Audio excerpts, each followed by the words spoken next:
Live. Hey everybody. Oh my goodness. I gotta double check. Is this the last? Nope, technically next week will be the last one in May. We still have one more. We still have Okay. one in the month. All right. Well, all right. We got a special guest today, and we've got a great topic for everyone out there who's watching us streamed in social media. So we're gonna go ahead and record our episode, and then everybody here live with us on Zoom will have Q&A after. All set, Trace? You want me I to lead am it? all set. And yes, I am excited. So go ahead and start the episode and I'll introduce Shannon. Okay. Hey there, welcome to Feed Your Brand. I'm Tom Hazard, along with my co-host and better half, Tracy Hazard. And today we're going to talk about unleashing the power of community, insights and strategies with Shannon Procise. Tracy, I think there's no one better to introduce her than you. So would you do that, please? Shannon has amazed me since the first day I met her. She is a powerhouse at getting people to show up to things. And that is what we all really want here. And in our communities, we want our communities to interact, be energized, engage, connect, do all of those wonderful things. So I'm so excited to have her here. She has the Business Acceleration Network, which we're going to talk about today, and she is a connection specialist. She is highly regarded, multifaceted business executive with legendary training and coaching services and event planning, marketing, public relations, and networking skills all under her belt. She has done so many different things with so many amazing people. I'm not even going to list them right now because I'm sure they're going to come up. But she has spent a decade building an international conscious business community. And that's what I really want you to tap into and hear today. She helps businesses grow to their full potential through knowledge sharing, marketing, and cooperative strategies, including many of our own clients within the Potatize community who work with her, who do her special partnerships, which we're going to talk about as well, her joint venture partnerships. Power partners, as Shannon calls them. And so she's the co-author of the bestseller Law of Business Attraction, The Secret of Cooperative Success. And she has the Business Acceleration Network, which is pretty new within the last few months, right, Shannon? Our online community, yes, but can you believe it's been 10 years? I know, a decade of doing this. I know. Shannon's events are always so much fun. And I mean, you fill the room. Whether it was live or virtual, you fill them. And it just has amazed me. Thank you. Thank you. Well, it's about partnering with people like you and finding those amazing people that you love to play with and collaborate with, and we get to work together. Well, let's start with that, because I think that's something that people, they think I have an event and they'll just come. And it doesn't work like that, right? What are some of the keys to getting that going, to getting an event that people will come to? Oh my goodness. So since we're talking about podcasts, we want to consider the podcast as an event, just so that your listeners can go, okay, let's relate this. Each podcast is an event. There's definitely the key aspects of marketing, right? Getting out there. It could be whether it be press releases or public speaking or networking, constantly letting people know where you're at. But when we talk about partnerships and collaborating, it's amazing how you can leverage event to get free press and to tap into other people's resources to be able to reach the masses together. So for example, one of the things when we do our events or do something is I literally go, who do I want to play with? Right? Who do I love sharing their message with the world? Who's doing great work that I want to shout from the top of the rooftops if this is somebody you want to collaborate with. And I usually find a way of connecting with them and going, what are you up to? And how can we together use this event to showcase all of us? What can we create to really have you create a win-win-win? I think that's so interesting because you come out of more of the publicity side of things, and what you noticed, and if I'm not wrong about this, and I think I'm right about how this came about, but I really want to hear about how this idea for the Business Acceleration Network, this is really where it's merged into, but it's come through many forms on the way there, really was this idea that there's a lot of publicity opportunity for relevant events that happen now that are timely, and people don't get to tap into them enough. And that is something that's happening. And then there are other people who have communities and they're not running events or doing the things that they should be. So when we cooperate and leverage that publicity, we really create a much more dynamic event. Yeah, it accelerates everything. It really, collaboration is an accelerator. Well, let's talk about how your community started, because I think a lot of our listeners out there are in that early stage. So tell us a little bit about how things got started a decade ago. So how it got started was I had really had this need in my own life of navigating my business and not feeling alone. And so you've heard this thing, so you are who you surround yourself with, right? And so I said, I want to start surrounding myself with people that are better than me, people that are more skilled than me, people that have been there, done that, that can help me shortcut what I'm doing. And so ended up doing my first event and asked, Bernie Dorman and another gentleman who's been on Oprah, Ernie Chu, saying, will you come and speak? And these are people that I really wanted to have in my community. And then I just started identifying again, who do I want to be with? Who do I want to play with? And how do I want to collaborate? And so really that first event was kind of a test. It was like, okay, do I still want to do this? Is this a viable idea? And when we did this first event, everybody left there feeling such deep connections and wanting more. It was like this huge, the testimonials. It's like you think we give testimonials about the food or all of the benefits that they may have got, but everybody really talked about the sense of feeling like they're part of a family and feeling like they're part of a community. So that was really the catalyst to going, okay, I want to play with people where we have a shared vision of helping each other. So Shannon, I think there's many podcasters who they've started their podcast initially because they want to be heard, and a lot of them want to build a community. Not all, but a lot do want to build a community. And I see that there's a good potential to segue from a podcast into a community, but people just really don't know where to start. They have the idea of, yeah, I'd love to have a membership community and be charging people, a monthly membership fee. And Or an event fee. or if you're going to have just a one-time event. No, but I do think one-time events are certainly a part of this. But we have some podcasters. We have one that just launched 2 weeks ago that already is starting a membership community from scratch and using the podcast to raise awareness of it and get people into it. But I think more people don't do that. They start with the podcast first and then aspire to have a community. And I don't think they really know where to begin. I mean, there's so many different things to consider. I wonder what you would recommend. You're saying partnerships, cooperation is key. I get that, but where do they begin? I mean, what would you recommend? That's such a good question. And really, I'm going to talk about the elephant in the room. Some people don't want to build a community. So let me just talk about that real quick. And then, so it's okay to not want to build a community, but find a community that you can play in, right? We don't have to go out and do the content and do all of those things, but find one that you can align with, that will feed you personally, professionally, and business wise. So I love your guys' community as podcasters. It's like we have a podcast community, right? I don't. So find somewhere that works. If you're just getting started, I really tap into other communities that want to cooperate. So I've been a part of different incubators and accelerators in my area. We've been a part of CEO Space.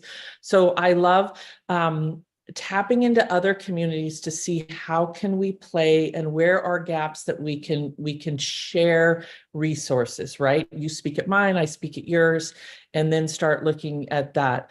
I also think communication is essential in community. A lot of people think that communication is they get on my email list. That's a one way, that's called one-to-many. And so and I know people have Facebook groups and things like that. I think really identifying a internal platform that you have control of the emails, you have control of the content, right? You don't have to worry about one day Facebook goes, oops, we're going to turn you off.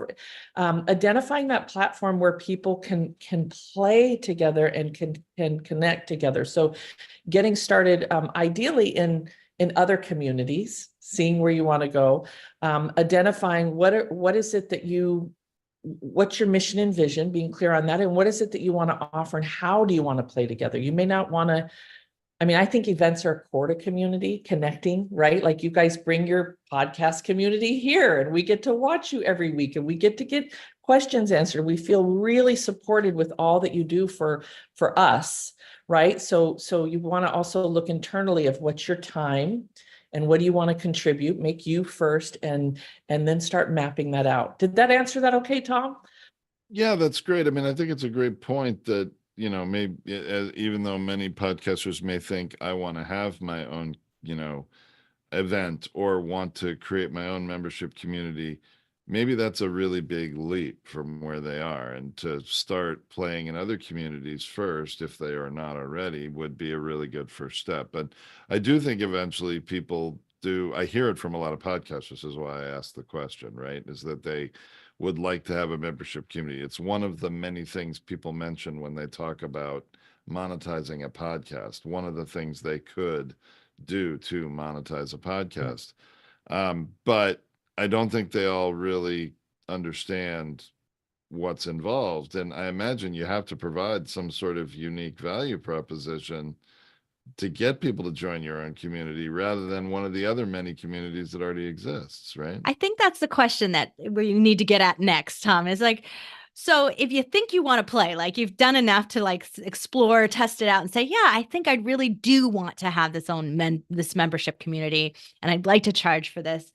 What are some of those key ingredients that you really need to have like done or have in place before you get started doing it, or you get no one to show up? Like, it's a failure point because you were missing things. When we started the podcast, one of the things that we noticed most was that other podcasters would just be like, I syndicated it on Apple. I'm going to get listeners. And they didn't realize, oh no, I do have to have a marketing plan. I have to have a social media plan. I have to have an email plan. I have to have something to push it out there. What are those missing pieces that are going to make the community fail and they're not going to get the results that they want?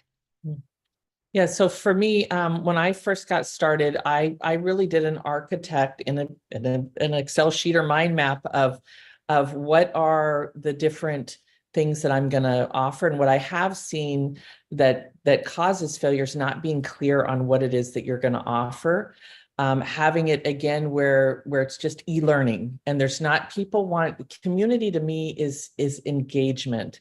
And a lot of times, much like you guys are doing, they want to be able to ask questions. They want accessibility. They want to be able to connect. They want to be able to network. So I see that as a foundational thing of community. And if you are missing that, that's where a lot of them fail. They're like, oh, I've got a community and it's just e-learning, right? You guys have seen that. And so, and then with that, looking at what are the key things for success, you have to look at your onboarding, right? So you have to really spend time in how do I make this so easy for them to understand? And if they get stuck, there's things that support them along the way and guide them through that. Onboarding is essential to success. They have to know how to navigate it. And right now we have younger people that can get in and they can just, they don't need to read the directions, but then we have older people, depending on your demographics, that they need a little bit of support. And so for us, we did both text and video, right? So we really combined in our onboarding a way that they can learn it all different ways. And so with that map, we identified in ours, we have a course curriculum, things they can learn on their own, that regular thing of e-learning where they go, I want to learn about marketing, or I want to learn about raising capital, or whatever those pieces are. And I know you guys are going to be contributing podcasts and things like that. But then we have a place where there's an ask and assist. And this is a place where at any time, nobody is left stuck for more than 24 hours, right? It's like they want that connection. So finding how you can put that in your community, but support your lifestyle. Again, you have to really look at you don't want to be working on a Sunday, make sure that's there. So having those clear tools and systems to support that. The other thing that can cause failure is not involving other people as leaders. So we really want to, and that's where the partnership comes together. So in our community, we have an authors hub. We have a place with a pod, right? It's like when you have shared leadership, that allows you to take a breather first off, and really it just enriches the community. So finding ways in your community to have that shared leadership, shared role, so it's not just dependent on one person. I could go on and on, but I figure no, that's so good. I'm really so glad you said that, because I think that's the real problem is that a lot of times the community is not really a community. It is, yeah, right. I mean, you know what I'm talking about. It's like the person is running it. It's their ego. It's their thing, and they won't share any of it. And it's why it doesn't take off, because if they're not doing everything, then the community isn't nurturing itself. It's so true. And that's where I think the word community, sometimes I get a little frustrated because they use the word community, and I get in there and I'm like, this is not a community. This is a talking head telling me what to do. And like, you call us a community, and I kind of I'm sitting back here going, no, we're not a community. Like, I know we're not. That's why we joined yours, right? Like, that's why we're a part of yours, because we didn't want to be a community. We want to be mentorship, right? Like we have what we do here, whether it's on live stream or with our group of people, because we have a community of people, but to get them to ask questions, we just wanted to create access. But it is all about learning. It is, and referrals and sending them to the right people in the right places and getting them moving and keeping them from being stuck. But it is not a community in which they're interacting with each other. We don't actually do that here. And part of it is it's just how far we are in the community building process. We haven't gotten to that stage yet for our own purposes. And part of it is that our client base is a little bit more of like done for you, so they don't want to do any learning. So they're on a mission. They're on a mission, right? Yeah, like they're on their own goals, and they just don't want to take the time for that interaction yet. So it's just, we don't have quite the mix of people. We're growing it, and as you can see here, because we have great attendees on Zoom right now, that we have those people who are really so excited to learn from someone like you, Shannon. So we're seeing it grow and grow and grow. But when it gets to a certain stage, then we want to really hit that community build. That's why we've been partnering up with you. And I want to transition right now to what the Business Acceleration Network is doing. So let's talk about the network itself, and also talk a little bit about what it's built on, because you mentioned that the tool that you build it on helps to facilitate things. Yeah. So what we're doing is we've identified the 6 C's, our 6 pillars, where we all businesses need, whether it be capital or clarity or communication. And a big thing is celebration, a place where you can come and celebrate your success. We're considered a business accelerator. And we are reinventing entrepreneurship through community and collaboration. And I'm so blessed. I love that you brought up that platform, because for years have been doing events and we do Zoom, we do all of these things to build community together. But I found an awesome platform, Heartbeat, that has allowed me to really create something that works for our members and works for us. And I love that, for example, she mentioned Power Partners. We have our Power Partner Hub where Power Partners can connect. We can do our e-learning. It even has a matchup. And so you can go in as a member and go, I want to meet a new person every month or every week or every 2 weeks. And when you sign up on that, it's beautiful, because it sends your bio and their bio, and it helps facilitate that introduction. So we have such a beautiful community of what we call collaborators and trailblazers, where they are there.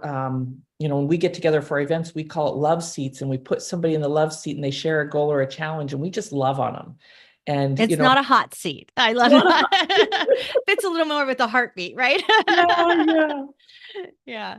Well, I think, Shannon, that's something that's very unique about you and the way your events run, is that what I always found is there's a lot of heart in there, and there's a lot of the people that you attract. I mean, they've become power partners of mine just naturally. And ours, I think Juliet Clark, Yeah. Fran Asaro. I met Fran speaking at your event, and she was speaking at your event, but we met before because you do such a great job of getting the speakers together. And I think that's a really unique thing. You're not only collaborating with the audience, with your members, but you're collaborating with the other participants, the other partners. Tell a little bit about that prep process that you do with speakers at your events and that sort of power partner side of things. Yeah, that gets into that shared leadership part. I think that the more the magic happens, what I learned from doing hundreds of events is magic happens just by bringing people together. I don't have to know it all. I don't have to be the expert. And so before events, I love bringing the speakers, or even in our community, the leaders together, because I find that I learn a ton, first off. I mean, the ideas I would pay thousands to get, but the connections that they do, and the support that they bring to each other, there's a lot of deals that happen. So I see those as essential for their success, right? Because we don't know when we do events if the audience is going to buy. We don't know, right? You hope that people will take action when you're inspiring. You hope when they get on your podcast, they're going to sign up for your list, right? We hope that. However, when we bring the leaders together, it's like they find ways to work every single, right? Tracy, you've done a number of events. It's like they find a way to work together. Tom, thinking about like that, it's like our very first clients in our business were other speakers at events, were other faculty members at CEO Space. Like they were the first people who did business with us. And as opposed to us putting a program out there and just selling it randomly, via email marketing or any other things, they did business with us first. And that wouldn't have happened if we weren't networking with them at those events and getting to know them and solving problems and, doing business with them as well. Yeah, as I was listening to the two of you, talk there, I was realizing the greatest value we have gotten out of any community that we've been a part of in business, whether that be CEO Space or Magnify Your Wealth event, or I don't know, there's a whole bunch of them out there, and you've been attended more than I have, Tracy. When I look back at them, I can't look at any of those networks as doing specific things that for me that accelerated my business, except for the connections of the other people through those events. That is the one thing that's been a constant value in all of them. And it's interesting because I mentioned up front, and I'm not trying to drag us back there right now, but about people who want to have their own membership community, because I just hear it from people. They want to have their own for one reason or another, and though they may be very good reasons, but putting yourself out there into other communities may very well that exist may very well bring you greater returns than all the effort put into starting your own. And again, like you said, Tracy, how are you going to get anyone to show up? Right? You have to. Business. It's a whole other business to run a right. That's it. It's a whole business in and of itself to do the sort of community and event side of it. Yeah. That sometimes we don't have the bandwidth for that. And it's a lot easier to join another one and be a power partner in that other one. And I love that you use this term power partner, Shannon. And you have a complete training program on it, or some kind of masterclass or something you do. So please tell us about that too. But describe the difference between, you hear JV or affiliate, describe the difference between that and a power partner. So a power partner is somebody where it's a relationship, where you are working to understand what they do and they work to understand what you do. It's not just sending emails of market my stuff. It's like, let's meet and let me know what's going on and how can we promote it and share it together. They align with the core values. They're not just looking at the bottom line. They understand that when we come together, the gifts could be in a word of wisdom, or, oh my gosh, you missed this on your website, right? So it's beyond just a link and the bottom line. It's really those relationships of, we have a shared vision of supporting each other, and how can we do that? And you're somebody you can call on me, right? It's like, you can call on me if you need help, if you want me to plug in. And so I actually partnered with Juliet Clark, who I love.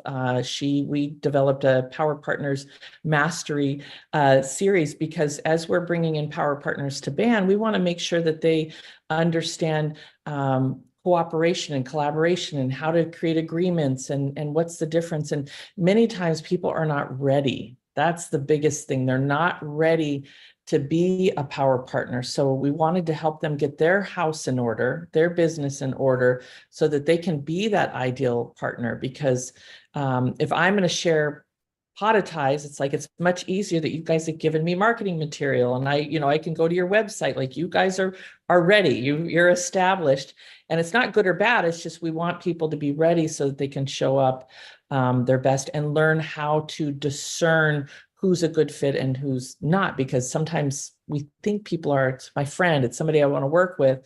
You do have to look at some other key things of what's going to work best. Well, I think that's key, really, because our power partners are a lot in common, right? Juliet Clark has been a power partner of ours for 5 years, I think. And so, and she's actually, I met you before then, but she's actually why we connected up and have done even more together. Fran Asaro, same thing.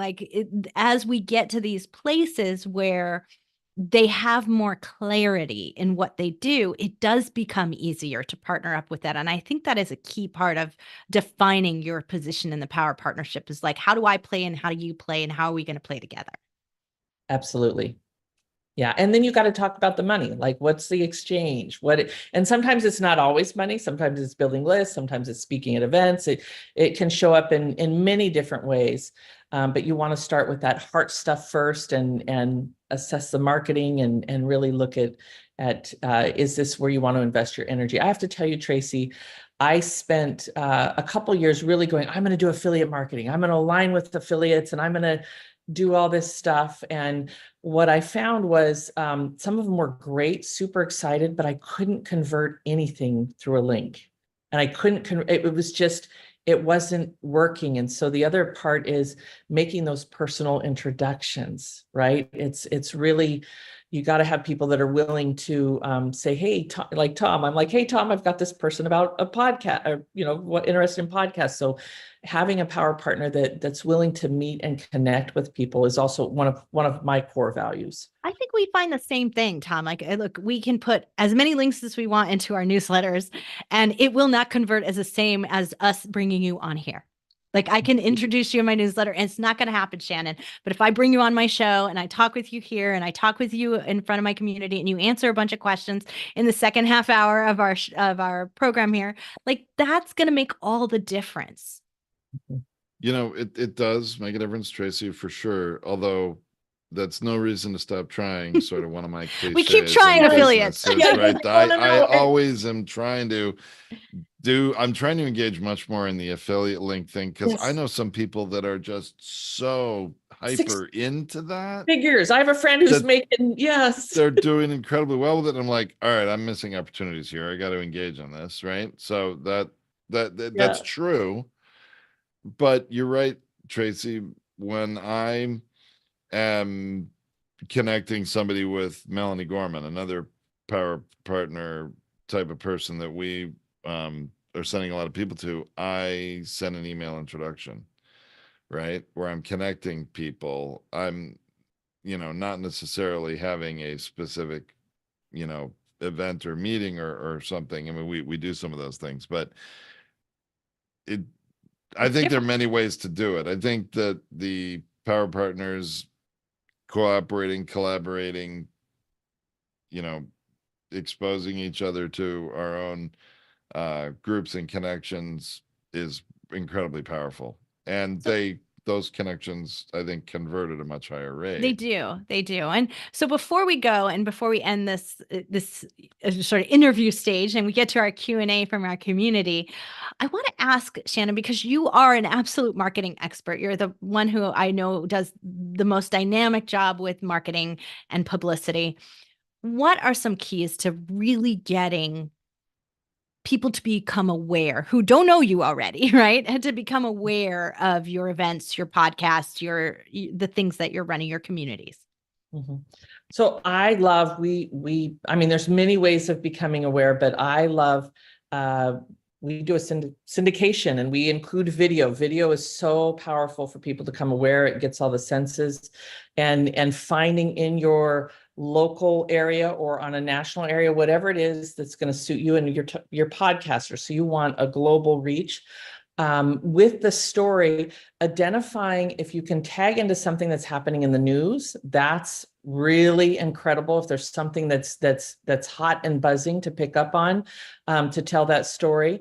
Also, if you're launching your podcast, if you've hit your 50th podcast, if there's a special guest on your podcast or something that is trending, those are all newsworthy items that can be told. And it's all about telling the story, right? I feel like, Tracy, people often say, well, it's only nonprofits or a certain type of thing. And I'm like, give me anybody and I can find 50 stories. It can even be an educational piece, even educating people on something that you're an expert at, can pick up news and get articles and things like that. Yeah, it's not saying like, I have an event, come to it. Like, that's not enough. There has to be a story that surrounds it, is what I hear you saying. Yeah.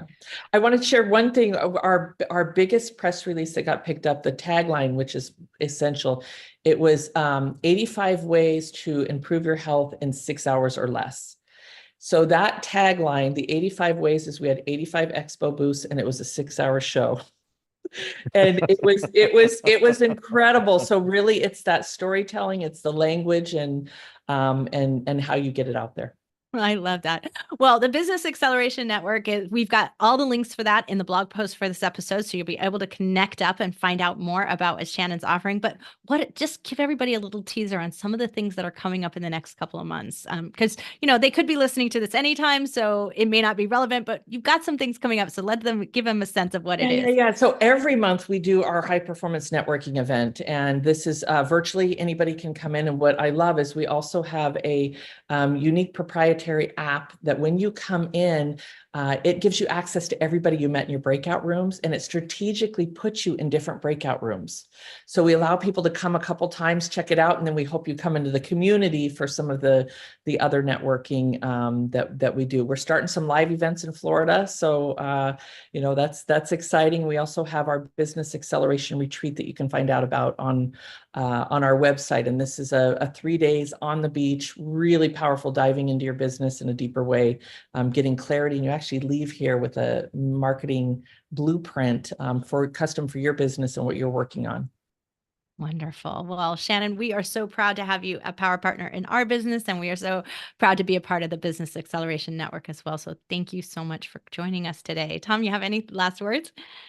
Oh, it's great to reconnect and, get re-engaged in our little, connection and community, and to, introduce you to our other podcasters who are some here live with us on Zoom and others that are listening out streaming. So it's great to introduce you to them and help raise awareness of Business Acceleration Network. So thanks so much for joining us. That's awesome. Well, I think you guys have a community. I know there's other ways. I'm so glad, Tracy, but I signed up to do a podcast, which I haven't done yet. And thank you for your patience. We're always nudging you, Shannon. I know. I just want you to know that I don't see it as little. I see it as really such a powerful place for people like me to get everything I need. I have felt so supported by what you've built, and it's easy access, it's instant access. And there hasn't been a question I haven't asked you guys that you didn't have go here. So I just applaud you for your community and all that you're doing with the Podcasters United. I mean, you guys are amazing. So thank you. Well, thank you so much for being here, Shannon Procise, Business Acceleration Network. I'm Tracy Hazard, and along with Tom Hazard here on Feed Your Brand, and we'll be back next week with another episode. And don't forget, you can join us live. Go to podcastersunited.org, check things out, and you can join us live next week. All right, signing off from the live stream. And everybody else, stay